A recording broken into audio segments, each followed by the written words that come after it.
สบายดีทุกคนมื้อนี้นี่แหละหั้นสิส่วนมาเฮ็ดอันปิ้งเครื่องในหมูกินเนาะเดี๋ยวเราไปเบิ่งส่วนประกอบกันก็จะมีพวกเครื่องเทศหั่นน่ะผักบัวกระเทียมผักหอมแล้วก็ขิงหั่นน่ะ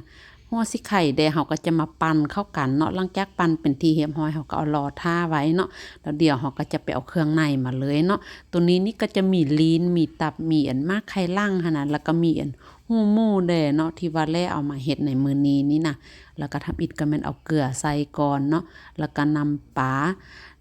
แล้วก็จะมีอันซอสห้อยนางรมแดหั่นน่ะแล้วส่วนอันพริกไทยแดเนาะผู้ใดมักหยังอีกตื่มก็ใส่ไปเพิ่มได้เนาะเฮาก็เอาเครื่องเทศที่เฮาอันเกี่ยมไว้หั่นแล้วก็เอามาคนเวลาคนนี้ก็จะพยายามอันคนให้มันเข้ากันหลายหั่นน่ะเข้ากันดีๆพอดีมื้อนี้นี่บ่ได้ใส่อันค่ากองหั่นน่ะก็เลยว่าจะบ่ได้อันภาพดีปานใดเนาะ หลังจากคนที่ว่าเข้ากันแล้วดีเรียบร้อยเราคิดว่านั้นเราก็จะอันพักไว้หน่อยหนึ่งก่อนแล้วก็มาต่อกับอันหู้หมู่เลยเนาะอันคือคนนี่แลจะแยกก่อนเพราะว่ามันอัน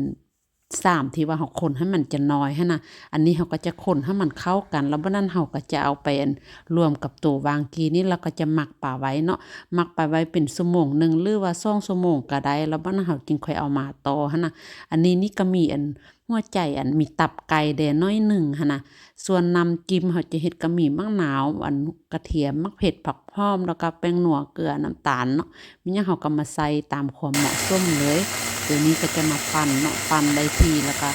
อีกค่อยแม่นอันบวงของอันน้ำจิ้มซีฟูดน้ำจิ้มแบบธรรมดาแบบนี้น่ะก็ถือว่าสำเร็จแล้วเนาะเดี๋ยวเราไปต่ออันปิ้งต่อเลยอันนี้นี่มันเฮาเกี่ยมที่ว่าปิ้งเนาะใส่อัน ในเตาอบนี่แหละสบายที่สุดเลยยูพีนั่นน่ะแล้วก็จะใช้เวลานิดนึงเนาะในการปิ้งนี่น่ะ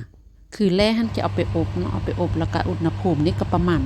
150 200นี่แหละก็จะใส่อยู่อันเวลานิดนึงเนาะประมาณ2ชั่วโมงหั่นน่ะเดี๋ยวนี้นี่ก็ได้ทีแล้วเฮาก็สิเอาไปตัดแล้วบัดนั้นหลังจากนั้นเฮาก็สิเอาไปจัดเสิร์ฟเนาะกินกับพวกผักแล้วก็อันเครื่องเคียงต่างๆนี่น่ะผู้ใดมีตัวได้ก็จัดเลยเนาะแซ่บๆ ขอบใจหลายๆเด้อที่เข้ามาติดตามรับชมแล้วพบกันใหม่ในคลิปต่อไป